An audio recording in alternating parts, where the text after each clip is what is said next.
Okay, before we start, let us all pray. Pray tayo din, Elijah. Open your cam, let's pray. Ally, let's pray, Ally.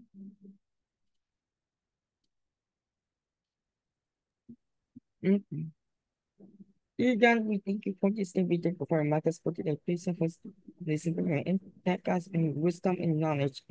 And guide us all, Lord, safe and use about my lesson. In Jesus' name we pray, amen. Amen. Okay, once again, good morning, grade 9 and 10. So for today is that we're going to have an activity muna, activity lab. Tomorrow is your review, so I hope that your start na kayo mag-review, no? Yeah, you just start review on Thursday.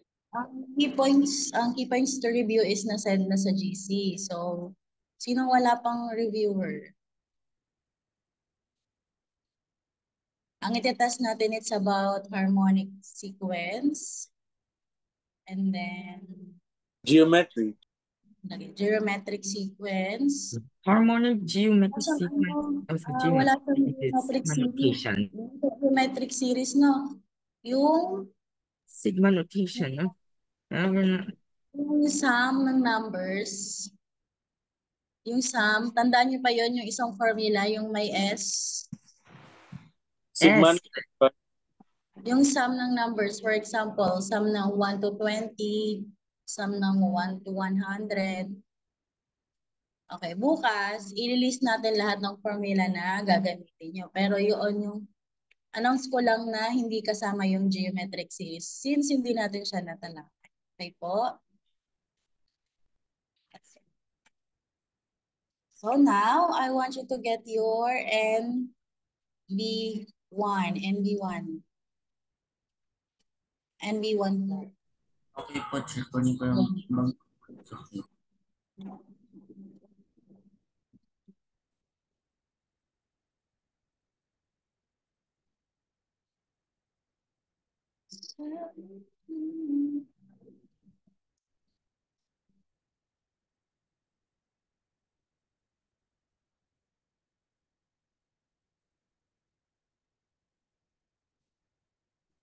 Okay na?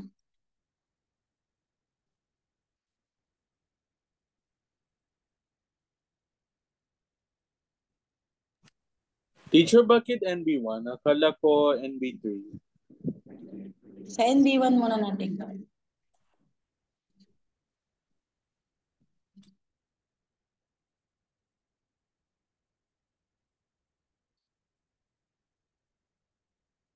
Nakikita yung slides? Okay. So here, nakalagay, let's do it. Meron na ang lahat. Patingin nga ako kung meron na ang lahat. Patingin. NB1. Gab, okay na kami, Gab. Saan? Okay na kami.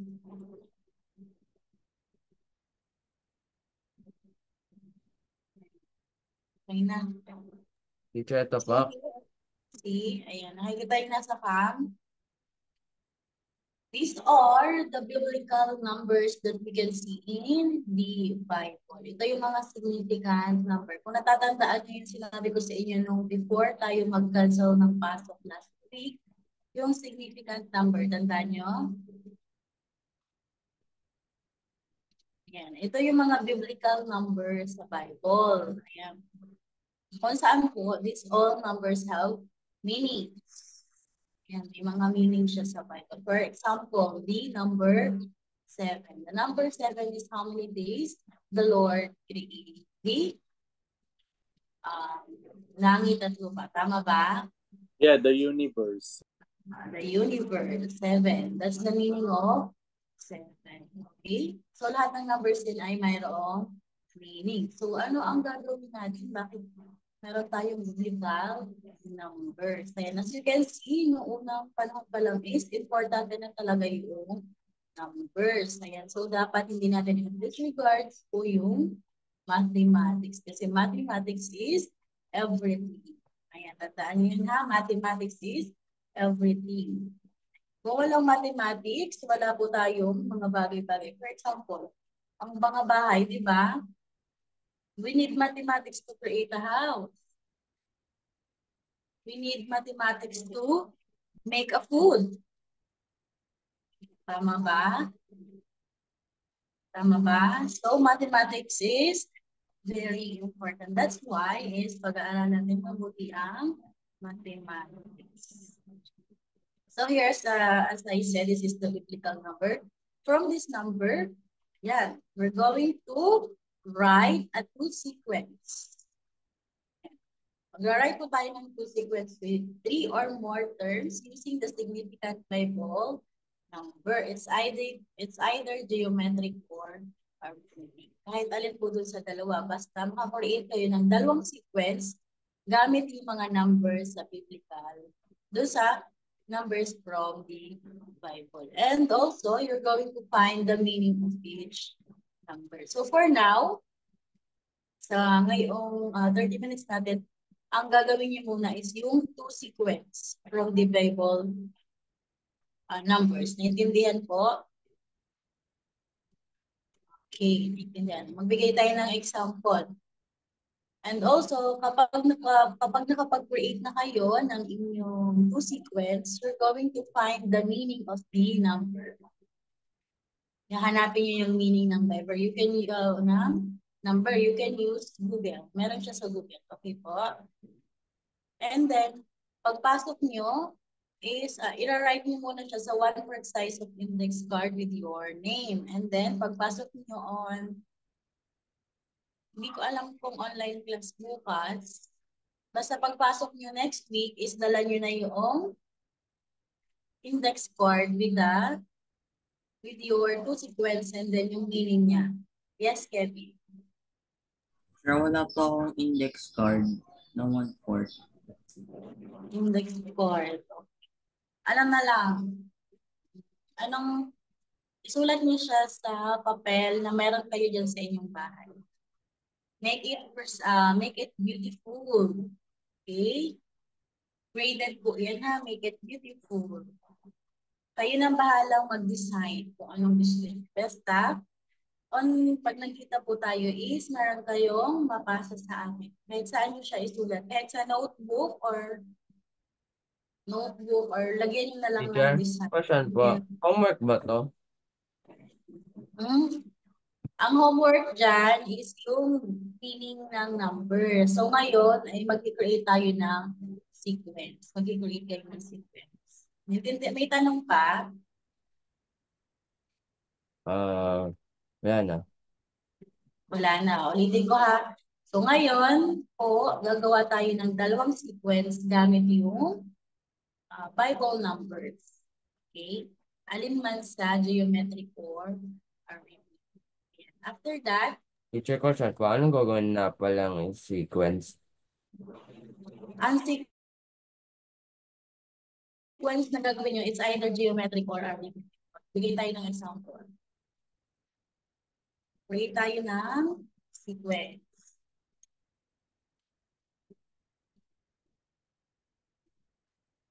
Arithmetic. Let's have arithmetic sequence. Naglagay tayo ng first term. Magpili ako ng isa. Kapag nagamit ko na, huwag nyo nang gamitin ha. We have 2. Ngayon, we have 2 plus 2. 4. 4. 4 plus 2. 4 plus 2, 6. 6. 6 plus 2. 8. 8. Yeah. Ayan. As you can see, lahat ng ginamit nating sequence ay meron sa significant Bible number. Ayan o. Nasa biblical number natin siya. After that, kahit 3 or more terms lang. Kahit 3 lang yan, basta it's a sequence. 4 na lang. Hanggang 4 or more. For example, ganito. And then, after that, Diba? This is arithmetic sequence. Ilalagay nyo ng label Example lang to. Arithmetic sequence.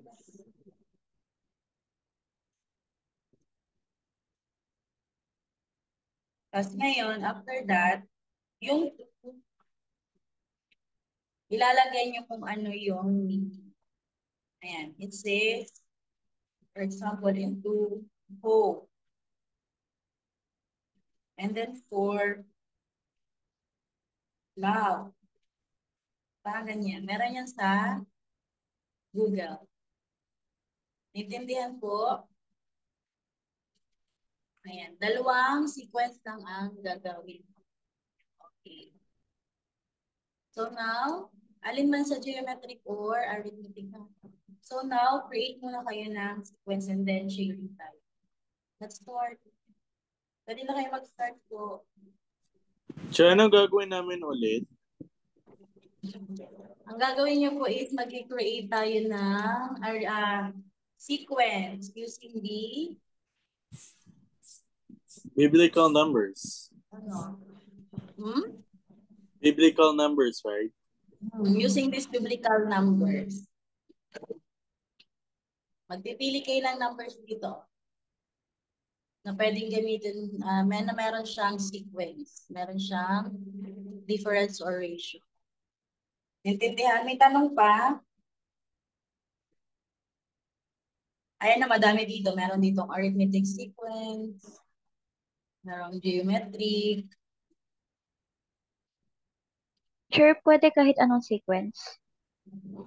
Pwedeng arithmetic or geometric. Mamili na lang po kayo. Pero yung ginawa natin 2, 4, 6, 8 kanina, huwag nyo na siyang gayahin. Iba naman.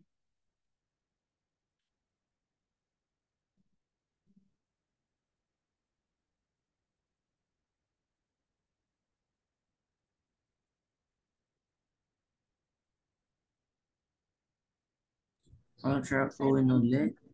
5, 925, mag-check tayo ng inyong gawa. Okay, 925. Ano gawin, sir? Mag-create ng sequence using the biblical number. Tapos write the meaning din po. O, yung meaning, yung homework nyo na yung meaning. Okay po. Kasi nasulat ko na.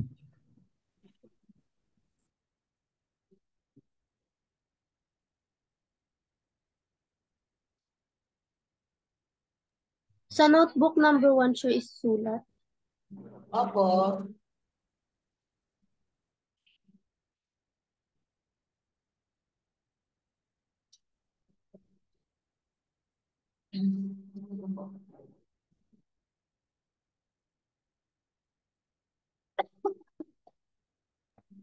Teacher, pwede ba to? To.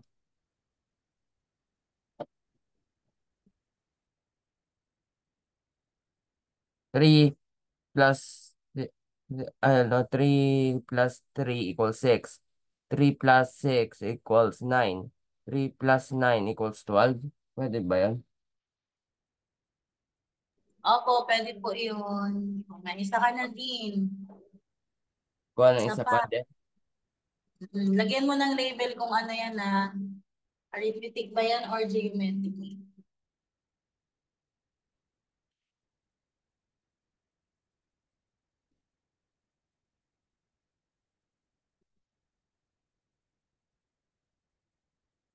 Hindi ko makita, Chris. Okay. Arithmetic, sure, 3, 7, 11, 15. Tapos yung common difference niya 4. Sir, Sa saan geometric, susulat sa NB1? 5, 10, 20, 40. Tapos yung common ratio niya is 2. Teacher, saan Yes. susulat yung sa NB1, right? Opo, sa NB1 po. Lagyan mo na ng label siya, Chris. Tsaka din.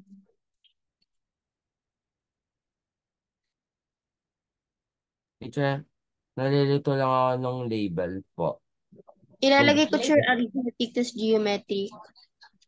Oo. Kung anong sequence ka. Katulad nung sa'yo din kanina, siya is arithmetic sequence. So, ilalagay mo na arithmetic sequence siya. Okay?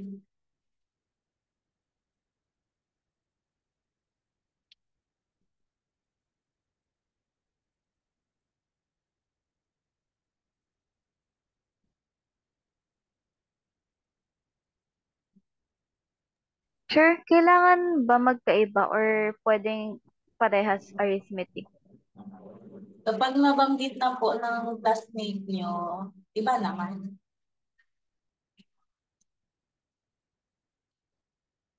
Okay? Ang dami pa yan.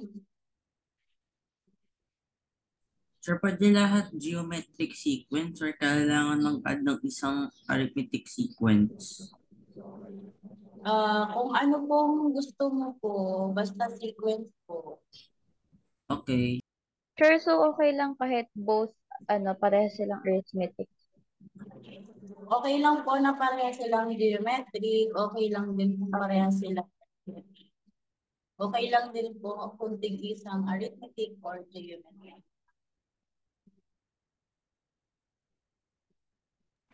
Chair, tapos na ako. Okay. Sabi mo, Mark, para wala na ikaw ka parehas sa ito nila.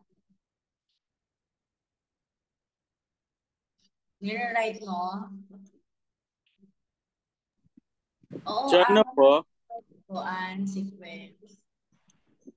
Sabihin mo na, Mark. Okay. So yung arithmetic sequence yung kinuha ko ay 3, 10, and 17. Tapos yung common difference niya ay 7. Tapos sa geometric sequence naman ay 12, 24, and 48. Tapos yung common ratio niya ay 2. Okay. Paki-write nga sa chat natin para makita ko. Yung tapos na, paki-write sa chat box.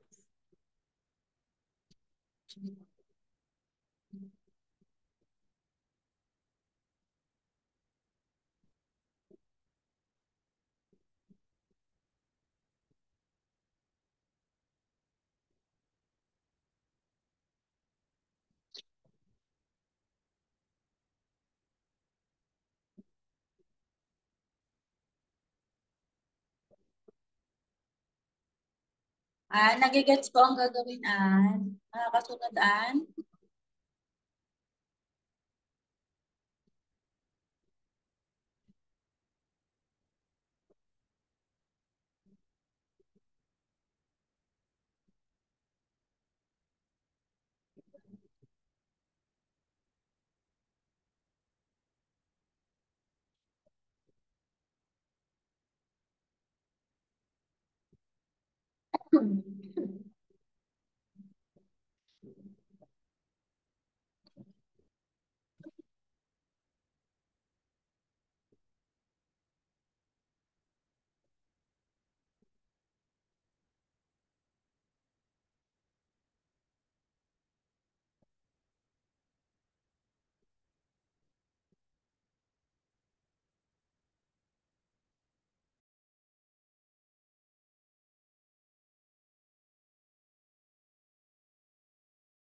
Mag-ingat kayo pag lalabas kayo, bahay mo.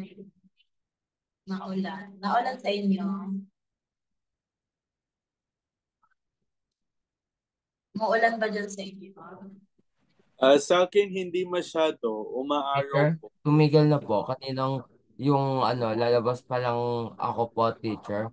Yung time na kung saan yung susunduan si Kuya Alex, ay umuulan, malakas. Sure, tapos na po ako. Send ko lang. Sige. Chat, inano mo sa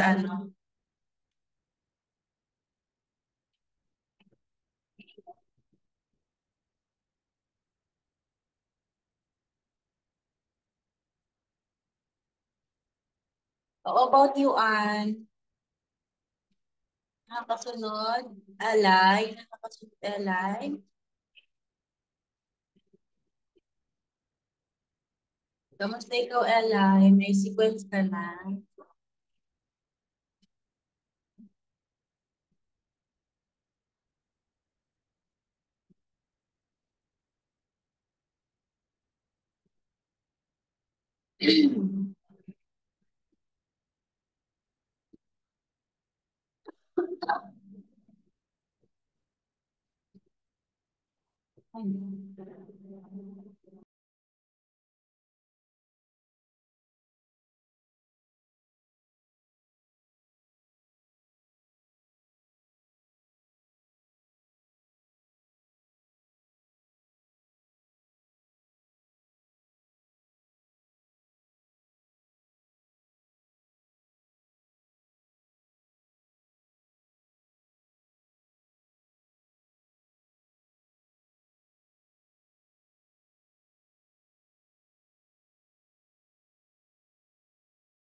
Sure, done na po ako.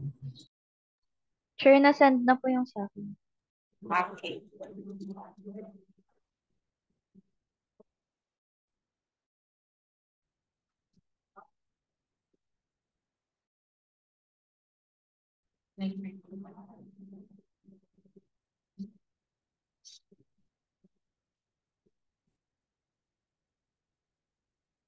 Ah, ganito sa kanila, ay, ganito sa kanila, Tingnan mo yung gawa nila,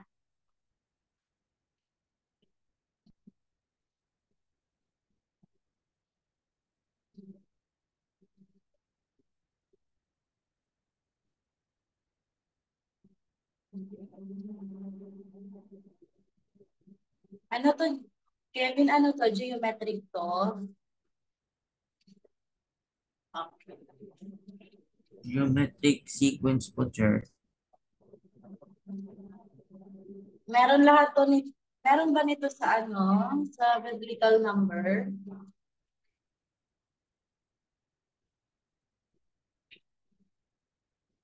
$41? Parang wala tayong 41,000 dito.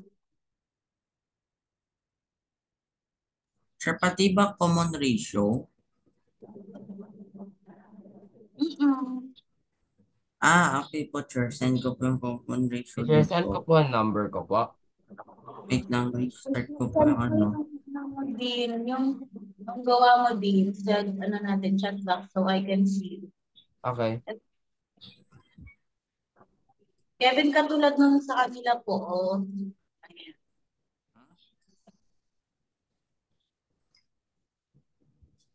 Ayan. Nasan kaan? So, ready time na? Dapat kasi sa akin eh, lahat geometry. 130 na pala. Okay, so after you find, after the sequence, ayan, it's about time na ano, so, ano, in your NB1, you're going to find the meaning of, ayan, Ito po, find the teacher. number, Saan po po? each number. Ayan, hanapin niya yung meaning ng number na yun sa Bible. Anong ibig sabihin sa Bible? Teacher, nakita ko na po. What? Ha? Bring it Nakita ko down. na po yung mga ano, yung mga nakasulat doon sa mga number na yon. Okay, so you're going to write that in your NB1. Ito, screenshot nyo tong ating ano. Ito po, teacher. I screenshot. Pagkatapos sa NB1 ay sa index card. Kung ano po ang gusto nyo, pero mas maganda Teacher, ito kasi po sa ba? index card para maipon natin siya. Ito po Sa ba? ano nyo na lang muna, sa notebook nyo na lang muna, tapos bibigyan ko na lang kayo ng index card kapag mag-meet up na tayo, okay? Okay po. Okay. NB1 na lang Sure. muna. Yung sa akin may index card naman po ako. Pwede i-direct ko na dun. Pwedeng i-direct mo na siya. Mas okay po. Okay. Okay, pag walang index card, sa notebook na lang muna. Huwag nang magpabili. Okay, dahil bibigyan ko kayo sa Tuesday. Pag may kuha na lang. Sir, di ba sir Screen- dapat sequence yung sa ano, biblical number? Ha? Dapat po biblical number yung sequence. Opo. What? Kala ko yung ratio. Yung See? biblical na yung sequence. Yung numbers na gagamitin nyo sa sequence ko is galing sa biblical numbers. Capture nyo tong biblical numbers. Capture. Screenshot. 1, 2, 3. Click. Next. 1, 2, 3. Click. Hindi ko pa screenshot yung biblical numbers. Go na. 1, 2, 3. 1, 2, 3. Go. So from biblical numbers, gagawa kayo ng sequence. Okay? Next, ito yung direction natin. Ayan. 1, 2, 3. Screenshot po. Okay na? So that's all for today. Bye. I hope sana magawa niyo yung activity natin. Okay. Okay. So, bye-bye. Gawin niyo Okay, ulit yan. bye. Bye po, teacher. Thank you po. Bye-bye.